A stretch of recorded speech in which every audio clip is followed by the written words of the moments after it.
Welcome to Office Hours by XXX Church. I'm your host, Carl Thomas. I'm a pastor, certified neurohealth coach, and a guy who struggled with a lot of the stuff we are going to be talking about today for over 20 years until I found freedom about a decade ago. In today's episode, I am going to be answering and jumping into these questions. What do I do if I am afraid that my future wife will reject me because I have a small penis? Is oral sex and anal sex sinful between a husband and wife in marriage if there is mutual consent? And how can I help my son get past the porn he was shown by a friend at school? That's what I will be discussing today, so make sure you hang in there and jump into these topics with us. Recognize that no questions are off the table, and I'm going to be as honest and as blunt with my answers as I can possibly be, so don't get offended. Without any further delay, let's jump in. All right, first question I have. I fear rejection and am self-conscious about my body.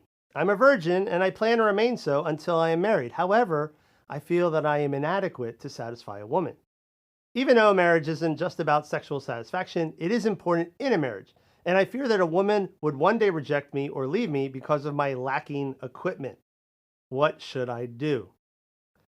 All right, so as guys, I'm just going to be honest. Yes, we're obsessed with our penises, right? I mean, not just in many ways, right? But obviously, because of culture and all this other stuff, the size of our penis is kind of an important thing, or at least we make it an important thing. And so we get very obsessed about this stuff. And there's all sorts of, sayings out there. Oh, it's not the size, it's how you use it, blah, blah, blah. But I get the concern. I understand it, right? Here's the thing. First of all, you say you're a virgin.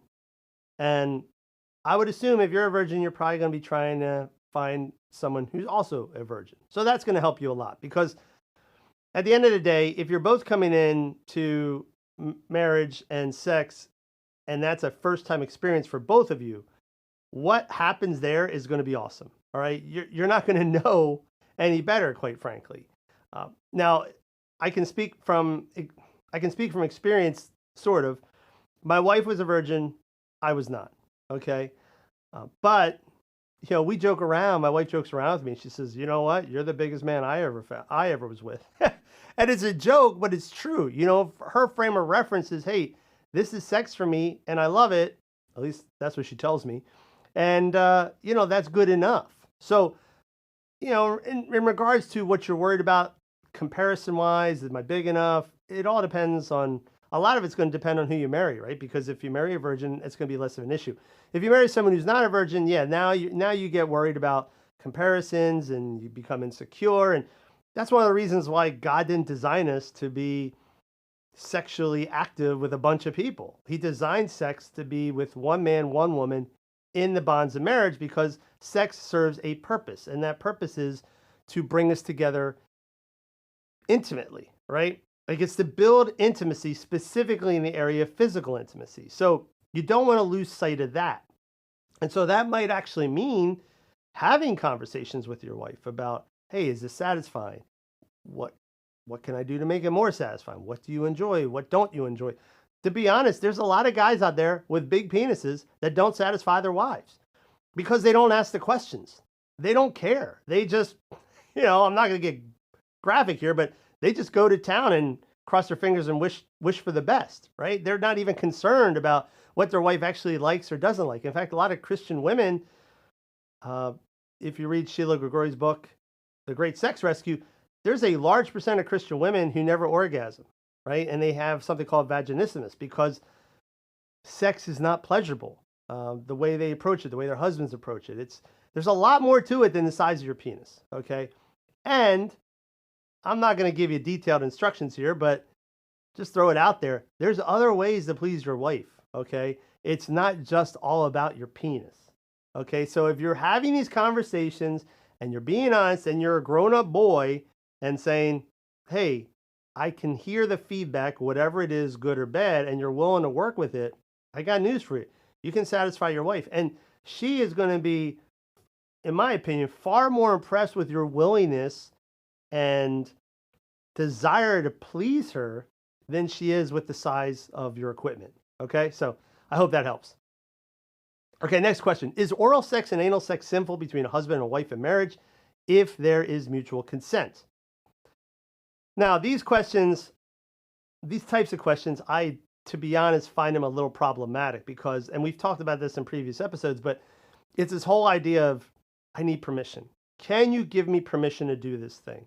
And when we ask permission, one of the reasons we're doing that is because we don't want to do the hard work of asking deeper questions ourselves, right? I don't want to think about it. I don't want to wrestle with my conscience. I don't want to pray about it. I don't want to talk to people about it. Just tell me yes or no so I can move on. And that's really just not a healthy way to approach things, right? Getting a yes or no from somebody is not what we should be doing. What we want to do is explore the more important matters. First thing is, why are you asking the question? Is there something that you don't feel right about? Because if you don't feel right about it, it doesn't matter what I say. You might not feel right about it. And I will say this, there are absolutely things that all sorts of Christians feel are wrong or not wrong that I would say, well, no, they aren't wrong or they are wrong, right? Like there's all sorts of gray area out there. Okay, but Paul talks about it, and in the New Testament, he says, hey, in essence, for the person that thinks it's wrong and still does it, it's wrong. And it's not because the thing he's doing is actually wrong. It's because he's doing something that he believes to be wrong, which means that he is willfully being disobedient to God, right? And that's the issue. It's willful disobedience, not what they're actually doing. So that's the first thing you got to ask yourself. Why am I asking this question? Do I kind of think it's wrong and I'm just looking for someone to give me the okay? If you think it's wrong, maybe you just stay away from it regardless. Second thing is, in the Bible, there is very little, if any, detailed instructions on what goes and doesn't go in the bedroom, okay?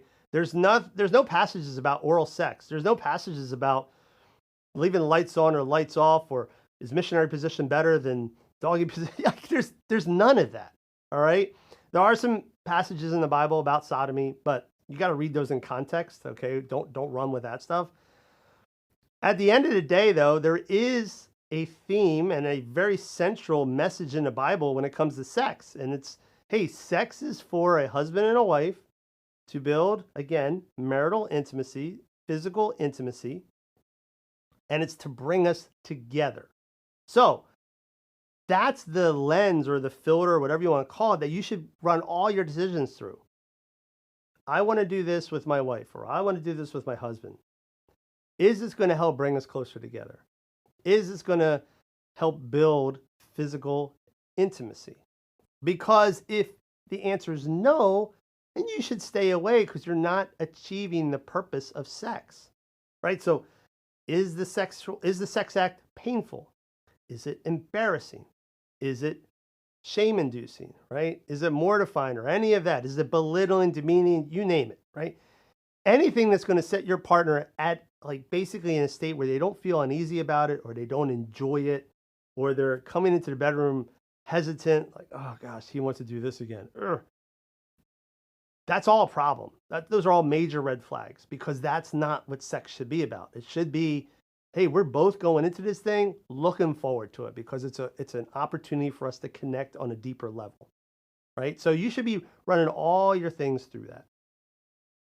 Last thing on this is also, there will be things possibly for many couples out there where maybe the hang up, shall we say, with the one spouse isn't necessarily over something that the other spouse thinks there's anything possibly wrong with. I think several episodes several episodes ago we had a question about sex with the lights on. I mean, biblically speaking, I don't see anything in the Bible that says there's anything wrong or right about having sex with the lights on. But if it makes your spouse uncomfortable, for the time being, you leave the lights off, because again, you're ruining that moment for her. But I would also say you need to have those conversations, right? Be brave enough to enter those dialogues and say, hey, why is it when the lights are on you feel uncomfortable? What's the problem? Maybe they came up from a background where they were taught that sex was dirty and they need a new theology on sex. Maybe they're uncomfortable with their body, which again speaks to the intimacy that you guys have, right? Does she feel safe enough with you that she can be naked with the lights on and not feel self-conscious, right? These are things you need to wrestle through as a couple. So also don't be afraid to have those conversations. I think that's all I need to say on that. Last question. Someone showed my son porn at school. He's very bothered by it and says he cannot stop thinking about it. What are some strategies that I can share with him to help him, quote unquote, bounce his brain away from what he saw? So I don't know how old the son is here, but it sounds like he's probably a younger kid. I've had conversations with my son in the past. And this ultimately, I think the best thing I can tell you is just be willing to engage in talks with your son, honest and open conversations with him about this topic or anything else that comes up. Because I told my son, I've told him this many times. I said, hey, buddy, someday you're going to see porn. And, the first time I told him that, his eyes got big and said, wow, really? I said, yeah, absolutely, dude. You're going to see porn. It's almost inevitable in this day and age. Some kid at school is going to show it to you, or you're going to stumble across it accidentally. You're going to see it. And when you do, one thing is, I want you to know you're not bad or sinful or dirty or anything. You just saw porn. It is what it is. What you saw, you shouldn't have seen at your age or any age, to be honest. But I don't want you to feel bad about it. I just want you to come to me and talk about it because I have experience myself with these types of things. And I want to just kind of walk this stuff out with you. Don't feel embarrassed. Don't feel ashamed about it. It happens. And he was, okay, sounds good. So I think that's the best thing you can do is it's just, hey, buddy, I know this kid showed you porn at school. I know it bothers you. Why does it bother you? When you say, hey, I can't get my mind off it, what do you mean? Was it shocking? Was it disgusting? Was it something you kind of enjoyed? Ask him these questions and create that atmosphere where he can willingly and openly just talk about this stuff. And don't freak out if he doesn't give you the answer you want, right? So if you say, how'd it make you feel? And you're hoping he says, well, kind of gross. And he says, well, to be honest, I kind of liked it. Don't freak out and say, well, dude, you can't like it. No, he's a kid. Young boys, they're going to like boobs mostly. Okay. That's what happens.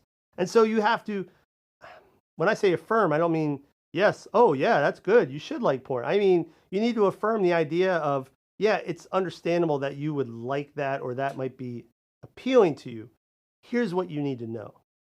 And then rather than engaging or going after a whole bunch of ideas of how do you bounce your brain off it, right?